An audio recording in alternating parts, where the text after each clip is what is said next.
دفع حرج حرج کو بڑے مقاصد شریعت میں شمار کرنے میں کوئی اختلاف نہیں ہے۔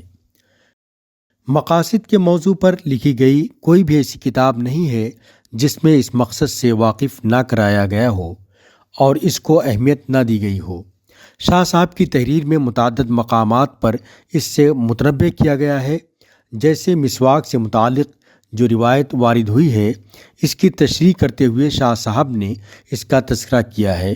اور آپ صلی اللہ علیہ وسلم کے اس قول لولا ان اشق علی امتی لامرتہم بالسواک عند کل صلاۃ پر جو وضاحت کی ہے وہ درج ذیل ہے۔ اس روایت کا مفہوم یہ ہے کہ اگر مجھے اپنی امت پر مشقت اور تنگی کا اندیشہ نہ ہوتا تو میں مسواک کو وضو کی طرح نماز کے لیے شرط قرار دے دیتا۔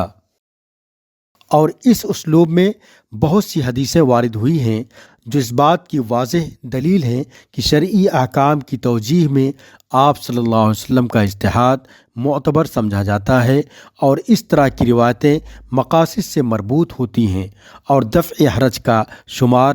ان اصولوں میں ہوتا ہے جن پر قوانین شریعت کی بنیاد رکھی گئی ہے۔ دوسرے مقام پر تحریر فرماتے ہیں، دفع حرج شریعت کے اصولوں میں سے ایک اصل ہے، اور اسی کی جانب اپنی کتاب ازالۃ الخفا کی ایک عبارت کے ذریعے اشارہ کیا ہے۔ دفع حرج اور دفع مشقت شریعت کا ایک اصول ہے، جیسے اللہ کے رسول صلی اللہ علیہ وسلم نے ازواج مطہرات امہات المومنین کو حکم حجاب کے نازل ہونے کے بعد بھی باہر جا کر رفع حاجت کرنے کی اجازت مرحمت فرمائی، جو دراصل دفع حرج کے پیش نظر تھی۔ اور اس مقاصدی قاعدہ کے بہت سے دلائل ہیں جن میں اللہ تعالیٰ کا یہ قول بھی شامل ہے،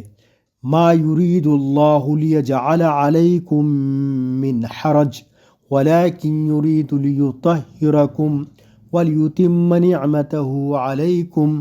شاہ صاحب نے اپنی کتاب المصفہ، جو کہ موطا کی شرح ہے، کہ کتاب الصلاۃ میں وضو سے متعلق مسائل بیان کرنے کے فوراً بعد یہ آیت کریمہ ذکر کی ہے۔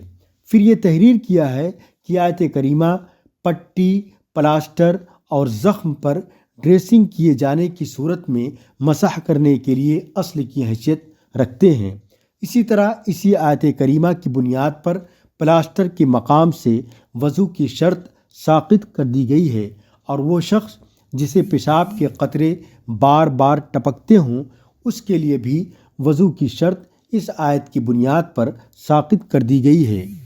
حجت اللہ البالغہ کے متعدد مقامات پر تطبیقی صورتیں نظر آتی ہیں، جیسے شاہ صاحب نے اوقات نماز کے سلسلے میں شارع حکیم کی طرف سے اوقات کی تعیین میں اعتدال کا ذکر کرتے ہوئے لکھا ہے، جو چیز تعیین اوقات کے سلسلے میں اعتدال پر دلالت کرتی ہے، جس کی وجہ سے دفع حرج کا مقصد بھی حاصل ہوتا ہے، وہ یہ ہے کہ دفع حرج کے پیش نظر شریعت نے چاشت کے وقت کوئی فرض نماز مشروع نہیں کی ہے، اس لیے کہ زیادہ تر لوگ ایسے وقت میں اپنے معاشی کام کاج میں مشغول رہتے ہیں۔ شاہ صاحب تحریر فرماتے ہیں، جب نماز کا فائدہ استحضار باری تعالی اور ملائکہ کی لڑی میں پرونا ہے، اور وہ اسی وقت حاصل ہو سکتا ہے جب نماز کی پابندی ہو، تاکہ گناہوں کا بوجھ ختم ہوتا جائے، اور ایسا اس وقت ممکن نہیں کہ لوگوں کو ایسے احکام کا مکلف بنایا جائے جن سے لازمی تدابیر نافعہ کا اہمال لازم آتا ہو اور طبعی و فطری امور کی خلاف ورزی ہوتی ہو۔ نماز باجماعت کے مسالے و مقاصد بیان کرنے کے بعد فرماتے ہیں، چونکہ جماعت میں شریک ہونے میں کمزور اور بیمار کو پریشانی اور مشقت ہوتی ہے، اس لیے حکمت کا تقاضا یہ ہوا کہ ایسے افراد کو جماعت سے معافی دی جائے تاکہ افراط و تفریط کے درمیان اعتدال پیدا ہو۔ معذورین کی نماز کے بحث میں لکھتے ہیں کہ جملہ آزار میں سے ایک عذر سفر ہے، جس میں مسافر کو جو تنگی و حرج لاحق ہوتا ہے وہ محتاج بیان نہیں، اس لیے رسول اللہ صلی اللہ علیہ وسلم نے رخصت کو مشروع قرار دیا ہے۔ اس مقصد کی تطبیقی صورتوں میں ایک مثال حج کے باب میں ترتیب کی مخالفت اور تقدیم و تاخیر کی رخصت ہے۔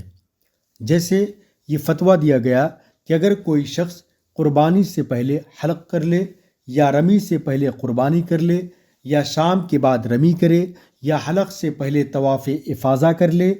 تو ان صورتوں میں کوئی حرج نہیں اور نہ ہی کفارہ واجب ہوگا۔ حج کے اس مسئلے میں حضرت شاہ صاحب کی رائے اکثر فقہا کے مسلک کے مطابق ہے،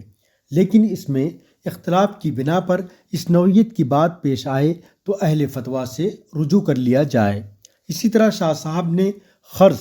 اٹکل یعنی زن کی بنیاد پر انگور اور کھجور کی پیداوار کا اندازہ لگا کر زکوٰۃ وصول کرنے کے جواز کو بھی دفع حرج پر مبنی قرار دیا ہے اور تفصیل کے ساتھ اس کا مقصد بیان کیا ہے۔ آخر میں شاہ صاحب باب اسرار القضاء والرخصہ میں لکھتے ہیں کہ ہر طرح کا حرج رخصت کا سبب نہیں بنتا، کیونکہ اگر ہر قسم کی تکلیف کو معیار رخصت مان لیا جائے تو عبادات کا اہمال لازم آئے گا۔ اس لیے رخصت صرف ایسی مشقت پر منحصر ہے جس کا پیش آنا غالب ہو، نہ کہ ہر معمولی تکلیف پر۔ دفع حرج کی بنیاد پر معاشیات اور مالی معاملات میں بھی وسعت دی گئی ہے، اس لیے تھوڑا بہت غرر قابل معافی سمجھا گیا ہے، اور بیع جزاف جس میں مال کو نہ ناپا جائے نہ شمار کیا جائے اسی اصول پر جائز رکھی گئی ہے، اور نئے مسائل میں بھی اس مقصد کی تطبیق ممکن ہے جب متعلقہ اصول و ضوابط پیش نظر رکھے جائیں۔